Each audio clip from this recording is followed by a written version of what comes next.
घाट दे हको रे बोलाला पर हमानी के घाट दे हको पहिला कोटा दिलारा गल्ला काट ले हको आदमी पर 1 किलो छाट ले हको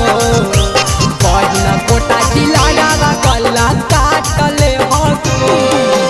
पहिला कोटा दिलारा गल्ला काट ले हको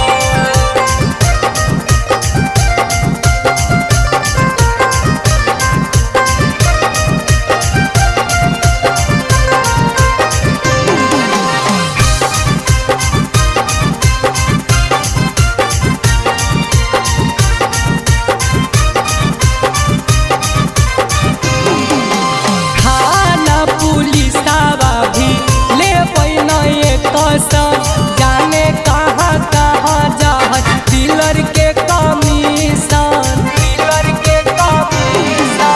थाना पुलिस भी ले नहीं कसन जाने कहाँ कहाँ जाहत डीलर के कमीशन गाय के धन राजवाई जत घाट दे हके